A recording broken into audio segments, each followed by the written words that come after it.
Je passe mon temps sur Twitter. C'est ce que j'aurais répondu si vous m'aviez demandé quel réseau social j'utilisais le plus au lycée. Ce temps, je le passais à scroller, jamais de tweets, à part de rares tentatives de devenir streamer. Il y a 3 ans, je suis tombé sur ce livre un peu par hasard. Après l'avoir lu, j'ai désinstallé Twitter, bloqué la page avec une extension et réfléchi à supprimer mon compte. Pourtant, si vous me demandez quel réseau social j'utilise le plus aujourd'hui, je répondrai certes Instagram en première position, mais X viendrait ensuite. J'y suis revenu pour les analyses sociétales, les débats politiques et le ton souvent décalé qu'on y trouve. Si c'est ce qui a fait sa force, il a toujours été considéré comme un lieu de haine avec très peu de modération. Et ça s'est évidemment amplifié depuis le rachat par Elon Musk. Personnellement, je ne publie rien dessus. Je prends donc pas directement de haine, mais je la vois. Mais surtout, ce qu'on voit, c'est le X. Ce X qui a remplacé l'oiseau bleu et qui symbolise pour beaucoup ce que Twitter a fait de pire. Moins de modération, une liberté d'expression débridée qui amène aux pires fake news et surtout des revenus en fonction des impressions. Sur X, un abonné premium touchera des revenus en fonction du nombre d'impressions à ses tweets, enterrant définitivement la pertinence au profit de la mise en avant de contenus volontairement provocateurs et non constructifs. C'est ce qui, en plus de mon intérêt pour la photo, explique l'augmentation de mon utilisation d'Instagram. Pour beaucoup, c'est un endroit bien plus clément, moins agressif et surtout plus positif. Et cette volonté des utilisateurs, Meta l'a très bien compris. Depuis 2021, Facebook a essayé de réduire la quantité de contenu politique dans le feed des utilisateurs, allant même jusqu'à le renommer en feed au lieu de news. Ce test s'est avéré concluant et a donc été étendu à tous les utilisateurs. Il y a donc un public pour des contenus moins anxiogènes et plus lisses. Ce que Meta a compris, surtout, c'est que beaucoup des anciens utilisateurs de Twitter l'avaient quitté à contre-cœur, et que d'autres n'attendaient qu'une alternative pour le quitter à leur tour.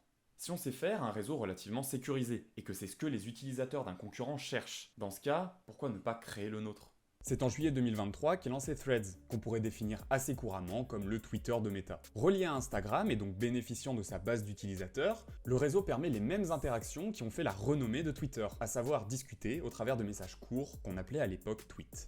Là où il se différencie, c'est là où Twitter pêche. Ici, on oublie le contenu anxiogène. Et à l'heure où la fonctionnalité bloquée est en sursis, Threads se veut comme un endroit beaucoup plus bienveillant. On oublie donc la politique qui ne sera pas mise en avant et on donne des outils aux utilisateurs pour se protéger.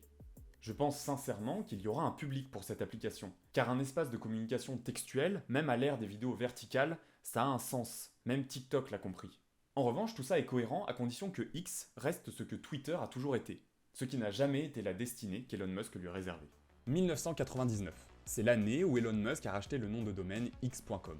À la base destinée à être une start-up bancaire en ligne, elle a été incorporée à PayPal par la suite. Il la rachète ensuite en 2017, sans vraiment donner de direction à cet achat. Et ça fait des années qu'Elon Musk a ce projet en tête. Et c'est au rachat de Twitter qu'il a annoncé vouloir l'utiliser pour créer X, une super application à l'image de WeChat en Asie. WeChat, c'est une application très présente en Chine qui regroupe plein de services différents. Et c'est aussi ce qui semble être l'objectif de Musk sur le long terme. Twitter était donc une première étape pour permettre de gagner du temps. Et ce changement de nom n'était donc pas inattendu, car si on suit ce raisonnement, Twitter devrait devenir une simple fonctionnalité de X parmi tant d'autres. On peut supposer que Meta a saisi l'occasion de détrôner la mythique app à l'oiseau bleu en engageant une guerre commerciale directe. Guerre qu'on peut d'ailleurs imager avec le combat entre les deux dirigeants. Combat qui illustre parfaitement cette rivalité puisqu'il n'aura jamais lieu. Enfin, c'est un peu plus complexe que ça. Threads évolue de jour en jour, au fil des nouveautés plus ou moins innovantes. Il tend à rejoindre Twitter sur de nombreuses fonctionnalités, tout en adoptant certains standards pour se lier à d'autres réseaux sociaux. Mais il est peu probable qu'il s'éloigne de ce qui a fait l'ADN de Twitter pour rester cantonné au simple partage de contenu textuel court. Meta n'a pas besoin de le développer pour qu'il devienne un concurrent à X sur le long terme. Au fil du temps, Facebook s'est étoffé de fonctionnalités plus ou moins variées, au point de se rapprocher de cette vision du réseau global. Et si beaucoup ont dû sourire en me voyant évoquer Facebook, ce n'est pas le seul projet en rapport sur lequel ils travaillent. Le Metaverse, dans lequel Facebook investit des milliards de dollars, est en quelque sorte la matérialisation virtuelle de cet espace social ultime. On a donc aussi cette volonté de Meta de créer un réseau beaucoup plus grand et varié. Et depuis quelques années, ils ont engagé une uniformisation entre leurs différents réseaux, en liant les différents comptes et en uniformisant les interfaces. Si on suit ce raisonnement, là où Twitter pourrait devenir une simple fonctionnalité de X, Threads pourrait très bien lui aussi devenir une simple pièce d'un puzzle beaucoup plus grand. Oublions donc la rivalité entre X et Threads, car nous parlerons peut-être bientôt de la rivalité entre X et Meta.